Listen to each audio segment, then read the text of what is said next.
So hello everyone, in this audio class we will discuss the 20 most important questions from the chapter The Origin and Evolution of the Earth. These questions will be very much important for your upcoming KVS NVS PGT Geography Interview. So let's get started with the question number 1. What do you understand by the origin of the Earth? So the origin of the Earth refers to the scientific explanation of how the Earth and the solar system were formed about 4.6 billion years ago. Different hypotheses were proposed, but modern science mainly explains it through the Nebular Hypothesis and later modifications. For example, just as a potter first prepares clay and then shapes a pot, similarly the dust and gas first accumulated under gravity and later formed the Earth. Next question, why were earlier hypotheses about the origin of the Earth not fully accepted? Because the earlier hypotheses were mainly based on observation and imagination, because scientific evidence was limited. With the advancement of astronomy and space exploration, many of these ideas were modified. Therefore, modern theories are based on observational evidence and scientific data. For example, earlier people explained the sky only by observation, but today satellites and space missions provide direct evidence. Next question, explain the Nebular Hypothesis. So the Nebular Hypothesis was proposed by Kant and later modified by Laplace. According to this hypothesis, the solar system originated from a slowly rotating cloud of gas and dust that called nebula. Due to gravitational contraction, the central mass became the sun, while the remaining materials condensed to form planets. For example, when a lump of wet clay is rotated on a potter's wheel, the material spreads outward. Similarly, rotating nebular material gradually formed the planets. Next question, what are the limitations of the Nebular Hypothesis? So although the Nebular Hypothesis explained the formation of the solar system, it could not satisfactorily explain the distribution of angular momentum and some characteristics of planetary motion. Therefore, later scientists modified the hypothesis. For example, in science, every theory is accepted only if it explains all observations. If new evidence appears, the theory is improved. Next question, what is the modern Nebular Hypothesis? So the modern Nebular Hypothesis suggests that the solar system developed from a molecular cloud composed of gas and dust. Gravitational collapse formed the sun, while the remaining material formed a rotating disk from which planets developed by accretion. For example, small snowballs join together to make a large snowball. Likewise, tiny dust particles join together to form planets. Next question, what is accretion and why is it important? So accretion is the process by which small particles collide and stick together to form larger bodies. It is one of the most important processes in the planetary formation. For example, a pearl grows because tiny layers are added continuously.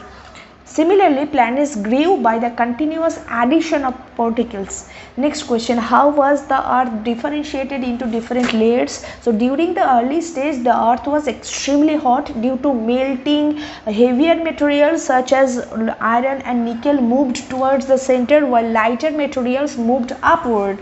This process is called differentiation. It resulted in the formation of core, mantle and crust. For example, in a bottle containing sand and water, heavier particles settle at the bottom, while the lighter materials remain above. Next question, why is differentiation considered an important event in Earth's evolution? So differentiation produced the layered structure of the Earth. It formed the metallic core, rocky crust, rocky mantle and crust. This layered structure controls plate tectonics, volcanism, earthquakes and Earth's magnetic field.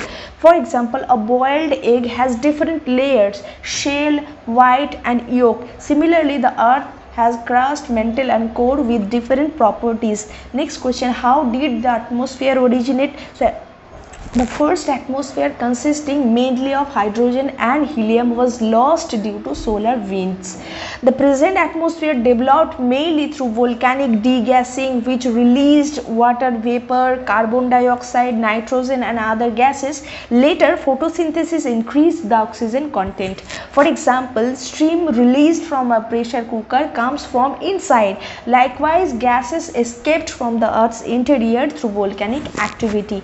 Next question, how were the hydrosphere and oceans formed? So as the Earth cooled, water vapor condensed into rainfall over millions of years. Water accumulated in depressions to form oceans. Therefore, hydrosphere developed from the condensation of atmospheric water vapor.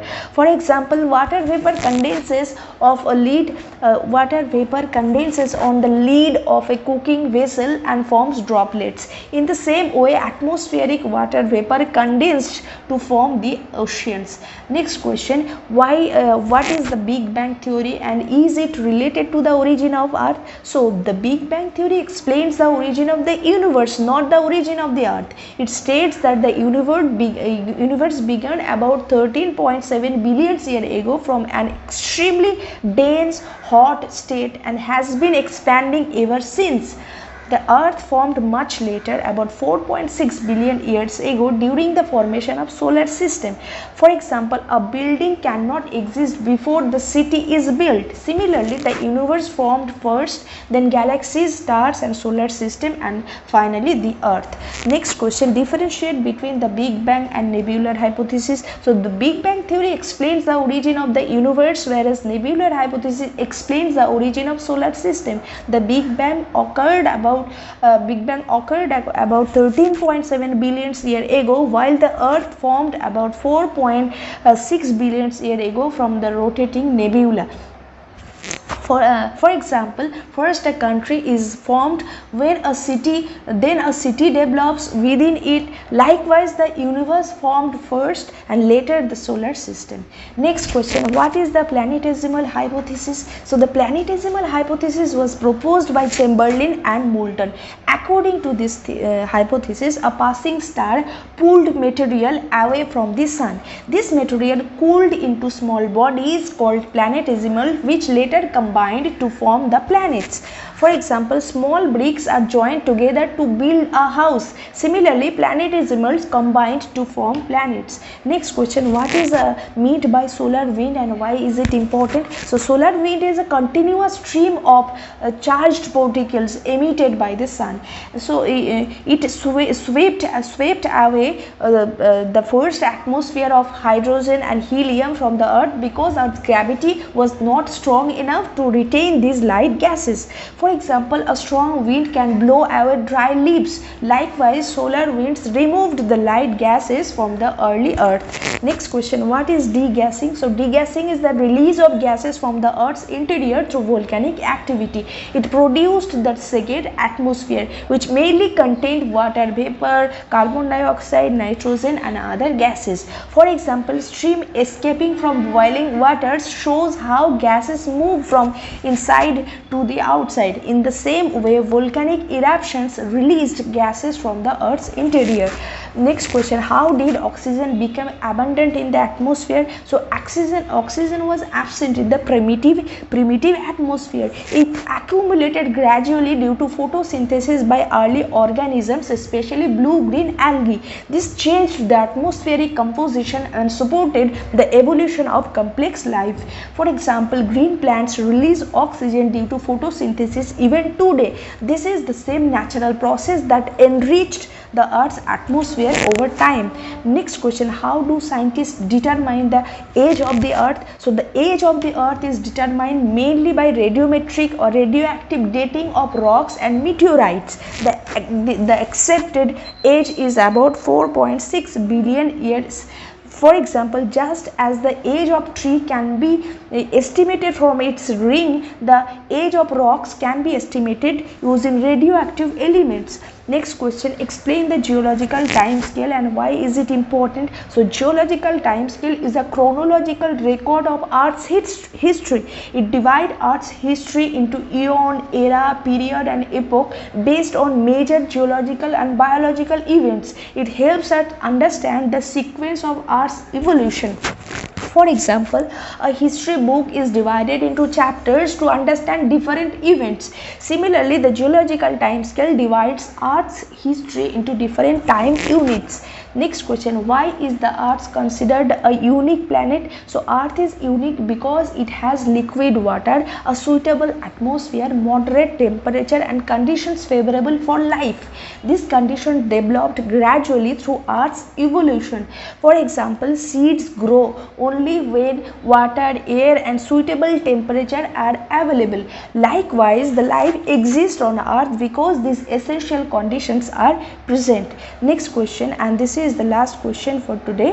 What is the significance of studying the origin and evolution of the Earth? So the study of origin and evolution of the Earth helps us understand the formation of landforms, atmosphere, hydrosphere and biosphere. It provides the scientific foundation for physical geography and explains present day geographical processes. For example, to understand the present structure of a building, we should know how it was constructed. Similarly, to understand today's Earth, we must know its origin and evolution. So thanks for listening. Keep listening for further audio classes. Thank you.